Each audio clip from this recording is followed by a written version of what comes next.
में 63 सीटें कम करके दी और को बताया कि आप बाबा साहब के संविधान को खत्म करने का सपना छोड़ दें, मनुस्मृति से इस देश को चलाने का सपना छोड़ दें। ये दिया था, चेतावनी दिया था इस देश की जनता ने 63 सीटों को कम करके। लेकिन एक कहावत है कि रस्सी जल गई लेकिन ऐंठन नहीं गई। उत्तर प्रदेश में जो इनका राज चल रहा है वह मनुस्मृति का ही राज चल रहा है।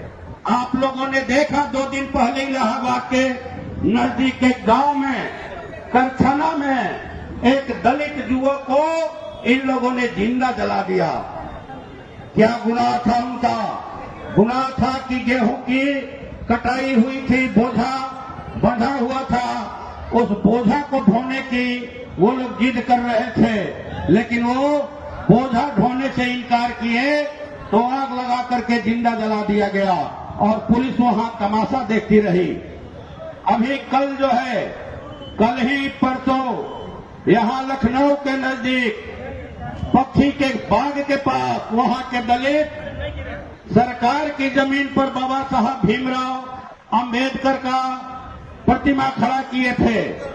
उसको हटाने के लिए वहां पर सामंती ताकतों ने, सांप्रदायिक ताकतों ने बवाल काटा कि हम यहां रहने नहीं देंगे और पुलिस का तर्क कि प्रशासनिक स्वीकृति नहीं ली गई मूर्ति लगाने के लिए। जिस बाबा साहब के संविधान से यह देश चल रहा है उनकी कसमें खा रहे हैं ये भाजपाई। अब उनको मूर्ति स्थापित करने के लिए इनके परमिशन की जरूरत है। गोरखपुर में बाबा साहब का चबूतरा ढा दिया गया, वहां दलित की बेटियों की सरेआम हत्या हो रही है उनके साथ बलात्कार करके, और पुलिस जो है, जोगी की पुलिस, भाजपा की पुलिस बलात्कारियों का साथ दे रही है, गुंडों का साथ दे रही है खुलेआम। वहां पर हथियारों का प्रदर्शन हो रहा है। तो हम लोग यहाँ के इस मंच से शहीद कॉमरेड गुरदास चटर्जी के धरती से, शहीद कॉमरेड महेंद्र सिंह की धरती से वैसे सांप्रदायिक ताकतों को, वैसे मनवादी ताकतों को जो फिर से गरीबों को, दलित आदिवासियों को गुलाम बनाना चाहते हैं, उनकी हड्डी पर कबड्डी खेलना चाहते हैं और उनको हर तरह के अधिकार से वंचित करना चाहते हैं, ये धरती से चुनौती दिया जा रहा है कि जब तक बाबा साहब भीमराव अंबेडकर का एक भी संविधान को मानने वाला नागरिक जिंदा रहेगा, शहीद गुरदास चटर्जी, शहीद महेंद्र सिंह का एक भी सिपाही जिंदा रहेगा, आपकी गुलामी कभी यहाँ स्वीकार नहीं की जाएगी।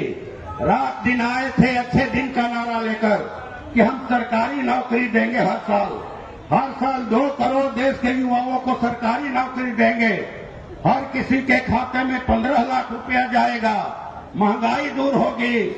लेकिन देखिए स्थिति क्या है, लग रहा है कि ये लोग देश को दिवालिया बना करके सत्ता से हटेंगे।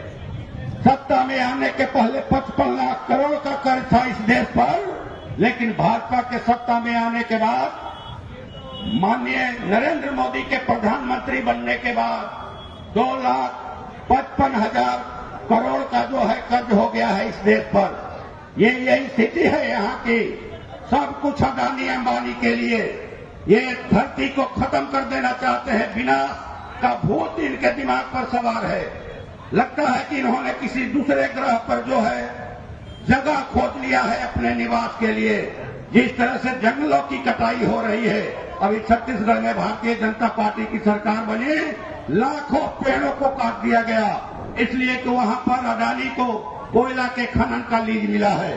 जो विरोध कर रहे हैं उन्हें नक्सली कह करके ग्रामीण गरीबों को, निर्दोष ग्रामीण गरीबों को, महिलाओं को ये लोग गोलियों से भून रहे हैं, पुलिस से भुनवा रहे हैं, सीआरपीएफ से भुनवा रहे हैं। हम लोग देख रहे हैं ग्रेटर निकोबार के नाम पर, अंडमान निकोबार जो भारत का फेफड़ा कहा जाता है कि ये भारत का फेफड़ा है, भारत में शुद्ध हवा देता है ये निकोबार। करोड़ों पेड़ ग्रेटर निकोबार के नाम पर, करोड़ों पेड़ों की कटाई की उनकी योजना है। तो ये पेड़ों को काट रहे हैं। अगर धरती पर पेड़ नहीं रहेगा तो बारिश कैसे होगी, हवा कैसे मिलेगी, ऑक्सीजन कैसे बनेगा। इनको इस धरती की जरूरत नहीं है। तभी ये जो है खुलेआम पुलिस का सहारा लेकर के कॉरपोरेट घरानों को ये लोग खनन का, अवैध खनन का कहा जाए कि ये अधिकार दे रहे हैं। जहां जनता विरोध कर रही है उसको ऊपर गोली चलाई जा रही है। मैं इस शहादत दिवस के अवसर पर भाजपा सरकार को, संघ और मोदी सरकार को ये चुनौती देता हूं, ये चेतावनी देता हूं कि गरीबों से सांस छीनने का अधिकार उनको किसी ने नहीं दिया। गरीबों से पानी छीनने का अधिकार उनको किसी ने नहीं दिया।